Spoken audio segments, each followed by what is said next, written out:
Kakek-kakek kita itu kuat bro. Gua yakin banyak cowok di zaman modern ini yang akan kesulitan bertahan hidup di zaman kakek-kakek kita dulu. Mereka berhasil mengusir penjajah dari negara kita, berhasil membangun negara kita yang masih carut-marut jadi seperti sekarang yang bisa kita tinggali dengan nyaman, mampu hidup di tengah keterbatasan dan kesederhanaan, di tengah kondisi ekonomi yang sangat seadanya. Saudaranya banyak, tanggungan hidupnya juga banyak, tapi mereka bisa bertahan hidup, berkarya, dan menghasilkan keturunan, termasuk diri lo saat ini. Berikut adalah beberapa hal yang biasa dilakukan kakek kita yang bikin mereka jadi kuat. Nomor 1, puasa mutih. Kakek nenek kita hobi banget puasa bro. Salah satu budaya puasa yang paling menarik disoroti adalah puasa mutih. Ini adalah kondisi di mana lo boleh makan, tapi cuma makanan yang berwarna putih. Nasi putih, parutan kelapa, dan minum air putih. Ingat, zaman dulu belum ada es krim vanila ya bro. Puasa mutih ini tujuannya adalah untuk mengingatkan kita tentang esensi makanan, untuk tidak memanjakan lidah, tidak menuruti nafsu. Makan untuk hidup, bukan hidup untuk makan. Lo bisa menerapkan ini juga bro. Gak perlu ekstrim sampai harus puasa mutih. Yang penting berusahalah untuk makan sederhana. Gak perlu mahal, yang penting gizinya tercukupi. Jangan terlalu sering memanjakan lidah, apalagi sampai bermewah-mewah, menghabiskan harta hanya untuk sepiring makanan. Nomor 2, begadang. Ini pasti gak sulit buat lo bro.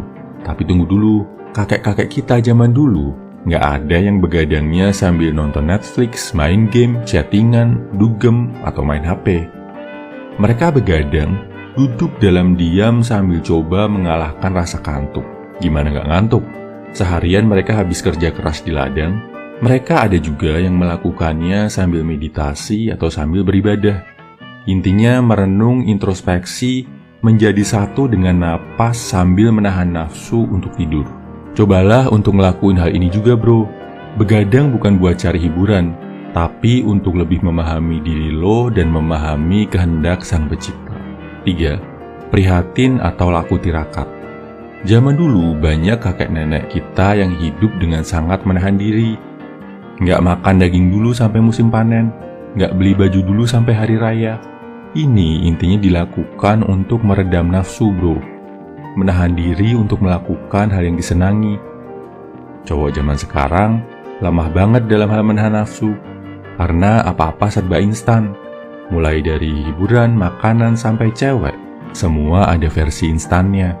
Bisa didapatkan dalam hitungan detik di HP. Hasilnya generasi kita susah banget buat disuruh ngelakuin hal yang sulit. Padahal kita tahu untuk jadi cowok sukses, kita wajib menaklukkan kesulitan. Nomor 4, berguru.